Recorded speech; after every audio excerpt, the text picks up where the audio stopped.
Природата во вајарството и уметноста амбициозно креирала во Прилепскиот регион. Со векови високо над Прилеп стојат Марковите кули. Само што ќе почнете да се качувате кон врвот Чардак, од десната страна на патот започнуваат делата на природата. Тука стои каменото доцниот енеолит во форма на слон.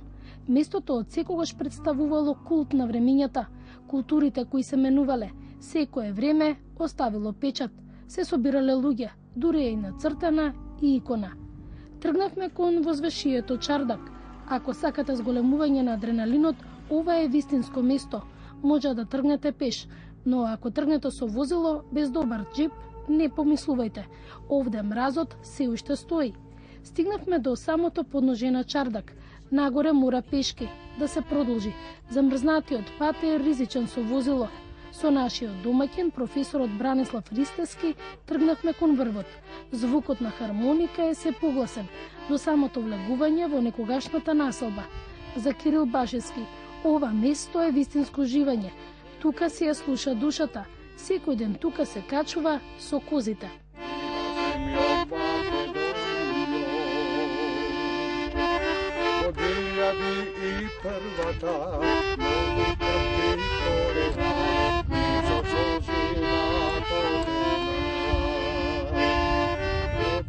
Зошто си доаѓате тука се свири? Јас ова свирење ми е занимација и 4 години се, освен свирењето, од свирење повеќе куќа не се гледа. Сирома се луѓето, добро, и тоа не е страшно да се кажи. И свирам свадби, крштевки, свршувачки, во хотели, како побрзо што свирам секоја вечер не можам, затоа што години ме поминуваат. И сега оставам помладите да свира. Како е овдека чувство? Елена 10 години ми е.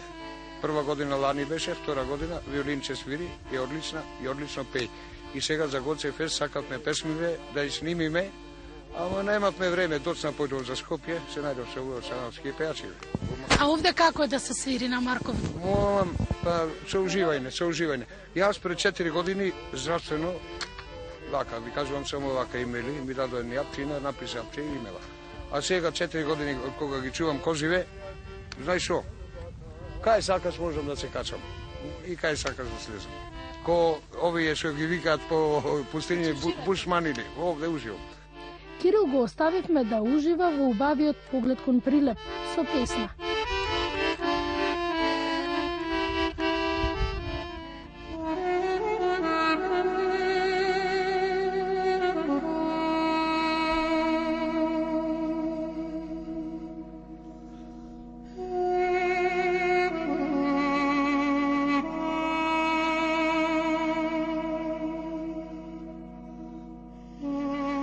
Ова е врвот Чардак, место кој секој сакал да го поседува. Тука била последната точка за превземање на моќта од еден на друг народ. Марковите кули, престолнината на крали Марко. Бранислав со раскажувањето ве враќа од век во век, во историјата. Во моментот сме на јужниот дел од споменикот на природата Маркови кули, поточно на истоимениот рид, кој го зафаќа јужниот и југозападниот сегмент од овој значаен комплекс, кој е всушност еден уникатен пример на единство на природни и културни вредности. Именно, ако се во најкратки црти историјата, геолошката историја на овој простор, се сведува на фактот што 700.000 години пред нашата ера оформена зоната на Гнајсеви, која во спрема геолошките истражувања 300.000 години пред нашата ера е пробиено со грано диоритите. Тоа е резултат на тоа имаме исклучителни, односно ретки појави на геолошки форми кои што фасцинантни форми кои со ваква концентрација се уникатни не само на просторот на Македонија, на Балканот, но и во Европа. Тоа е основната причина што во 2004 година овој простор е прогласен за споменик на природата, односно споменик на природата и културата како единство. А во истата година овој простор е како споменик на природата е вклучен во привремената листа на УНЕСКО со реални шанси во постапка нормално да биде на постојаната листа на УНЕСКО, како согласно на своите исклучителни, уникатни природни вредности, но и културни вредности за кои во најкратки црти може да се каже следното. Нестарите траги од живот на овој простор се поврзуваат со енеолитот и тоа се на горните платформи од ридот Маркови кули констатирани остатоци од енеолитски населби. Следната фаза која сигурно се потврдена се бронзенодопските и халштадските наоди, меѓу кои и уникатниот наод на слики во стената, како и бројни објекти со стамбен и производствен карактер. Првата етапа на фортифицирање на горните површини од ридот Маркови кули се поврзува со хеленистичкиот период, 3 и 2 век пред нашата ера, и тоа е една мала фортификација, чиј неутврден дел е распространет на падините на ридот Маркови кули. Следната доминантна етапа од обистењето на овој простор се поврзува со доцната антика, поточно во најшироки рамки може да се поврзи со раната антика, но најевидентни се трагите од доцната антика, каде што постојат индикации дека на овој простор е распространета немската населба керамија. Со овој период се поврзуваат пространата фортификација во горниот дел на ридот Маркови кули, како и отворено подградие во подножјето јужното и источните падини на ридот Маркови кули. Освен историјата, тука ја видовме и праисторијата, цртежи нацртани на карпата. Истражувањата во 70-тите години покажале дека тука во преисторијата луѓето ги пренесувале своите импресии на оваа карпа. Се работи слики за карпа, откриени во 70-тите години од минатиот век од полскиот научник доктор Евгениус Тутливи. Тие сушто си од него и првично публикувани, обзнанети во научната јавност. При тоа во почетокот постоела базична дилема за незанимата хронологија. Наспроти неформални мислења дека се работи за средновековни илустрации врз карпата, со по продлабочените истражувања, посебно од иконографски тип, истражувањата од иконографски тип, се потврдени дека овие фрески, овие слики врз карпата може да се поврзат со преисторијата, попрецизно со Халштад, и се работи за сложени представи во контекстуална анализа сообразно на своето време. Станува збор за таква сложеност која се објаснува во контекст на обществените односи на период за кој станува збор, и станува збор за едни особени, ако се гледа особената позиција на највисоките карпи од Марковите кули. Станува збор за еден исклучителен простор како стамбено решение. Значи станува збор за една комбинација на стамбено и култна позиција. Тука допрва истражувањата, можеби кога подетално ќе се реконструира изгледот во овој период на целиот простор, односно на стамбениот и култно, може подетално ќе се објаснат нивната позадина од аспект на религиското нивното значење. Марковите кули во 2004 година се впишани на листата на светското наследство на УНЕСКО. Истражувањата покажале дека гранитите интродуирале пред околу 300 милиони години во постарите гнајсеви, чија старост е проценета на околу 720 милиони години. Посебно место тука има манастирот Трескавец и манастирот во Зрзе, но ова патување го оставаме за напролет, кога времето ќе биде поубаво. По долгата прошетка по Марковите кули, запознавањето на градот го продолживме во Варош, долниот дел на градот. Тука се откриени близу 14 цркви, градени од 12 до 14 век. Целосно обновени се манастирот Архангел Михаил, Свети Димитрија и Свети Никола. Во овој момент сме во просторот од подградието на средновековната населба, односно во цивилниот дел од градот. Со досегашните истражувања на овој дел од градот се откриени остатоци до околу 40 средновековни цркви, меѓу кои скоро целосно се сачувани остатоците од црквите Свети Никола, Свети Димитрија, Свети Атанас, потоа манастирската црква Свети Архангел Михаил и други. Не навлекувајќи по-детално во описот на секој од овие, односно нивните архитектонски и ликовни особености на нивната фреска декорација, оно што треба да се издвои, како податок да се наведе, е дека во раниот период од средновековието катедрална црква во рамките на средновековниот Прилеп е во изворите познатата Свети Јован продром, која не е идентификувана на терен, додека во подоснежното средновековие улога на катедрална црква имала црквата Свети Никола, која се наоѓа во средишниот дел од подградието. За една од архитектонските особености на сакралната архитектура во Прилеп е нагласената керамопластична декорација, која многу често ја поврзува со костурски градители, неимари.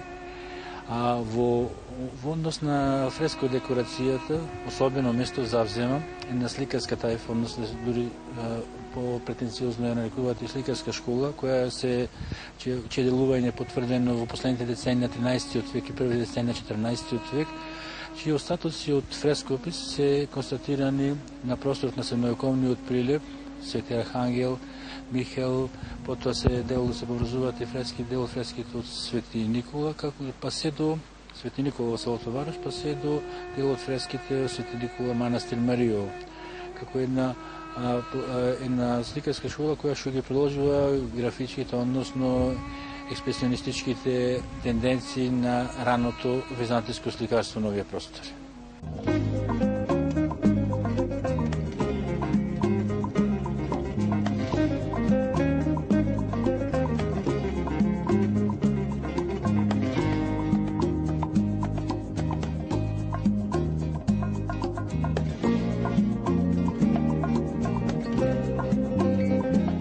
Прилеп не би бил целосен ако не се спомене тутунот. Во 1873 година тутунот почнал да се сади во Прилеп. Токму во овој град е и музеот на тутунот. Овде ќе видите лули за тутун и табакери, каде на друго место нема каде да ги видите. Може не сте љубител на тутунот, но интересните форми на лулињата се вистинска атракција. Лулите на многу светски личности се донесени токму тука. Во 1973 година се воделе од идејата дека не можеме ние да фрламе камен со оние големи империјални сили кои оделе на сите страни во светот, што купувале, што плячкале, но овде е ставен акцент на документаристичката вредност или на приказните, значи историјата видена со очите на тутунот. Има многу интересни експонати. Критериум за да се најде во витрината еден експонат е да има приказни, значи оди во депото и по број на експонати сне еден од најголемите музеи на светот, значи втори или трет, не знам точно. Со секоја лула оди приказна, историја видена со очите на тутунот, а историјата на кибритите може да се дознае од првите хемиски кибрити на Сорија. Овде ќе најдете лули од секаков материјал, од мермер, па направени се ловечки лули, но и лули што ги користеле дамите кога ги заведувале успешните генерали. Експонатите кои говорат за човековата глупавост се сепак неинтересни, затоа што тутунот е луксус, а знаете секогаш редовно со луксузот оди глупавоста. Например, експонатот кој се нарекува канџа која држи јајце од птицата роа.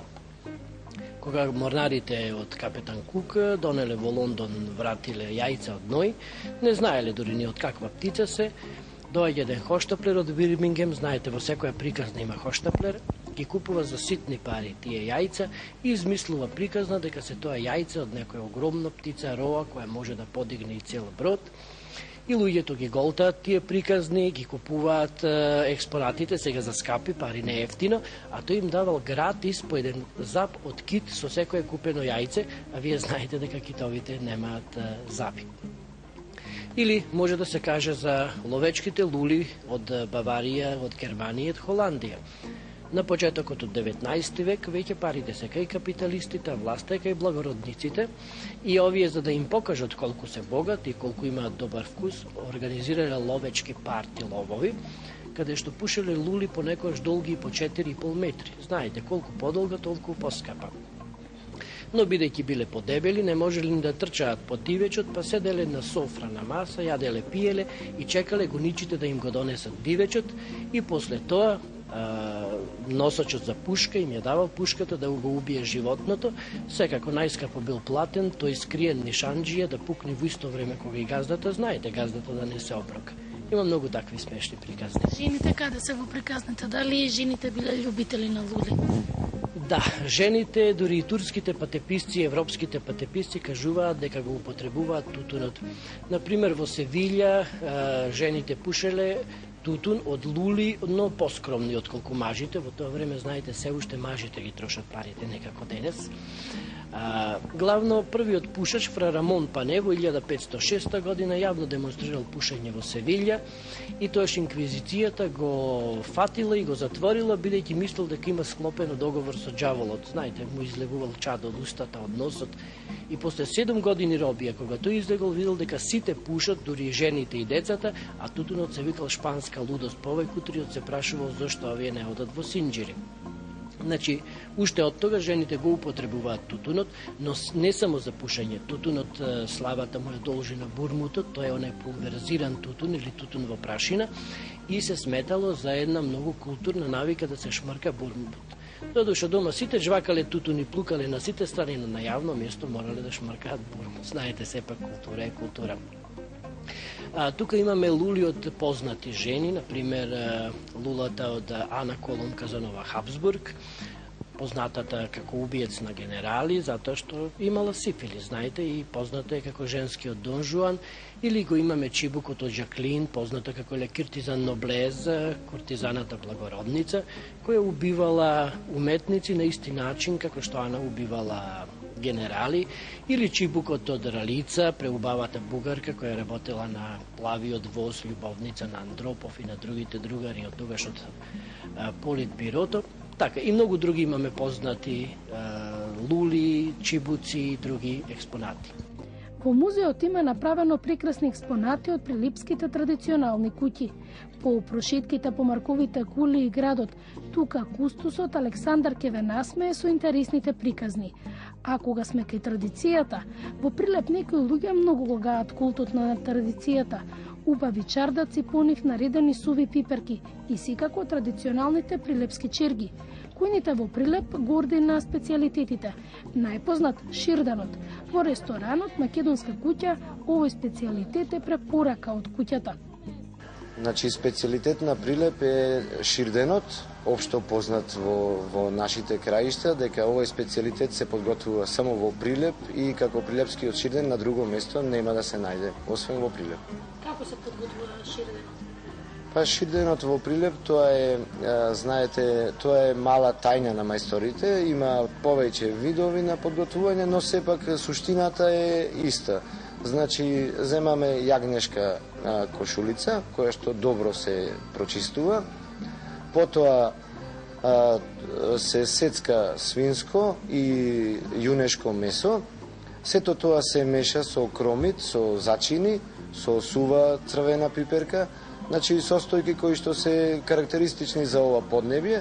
Сето тоа добро се промешува, се додаваат разни зачини, се полни ширденот и потоа се пече 2 до 3 часа. Значи на тивок оган да си крчка, да биде добро извриен. Странците го јадат ли кога дојде ширденот во вашиот ресторант? Па да, странците се доста заинтересирани, значи самиот амбиент, самиот ресторан Македонска куќа може да понуди со самиот амбиент, значи знаат дека се наоѓаат во ресторан кој што негува национална храна. Со самото тоа го сакаат овој специјалитет и доста добро, мислам, се воодушевени од самиот вкус, од самиот мирис. Како цела година може да се јаде, зима, лето или почесто е во зимското? Ширденот може да се конзумира преку цела година, но со оглед на тоа дека е малку повеќе на месо, како да речем, малку е повеќе за чинета храна, значи зимскиот период јас би го препорачал, али може и во лето. Малку е потешка храна, но може... Ти до Маркови кули ке се истроши? Да.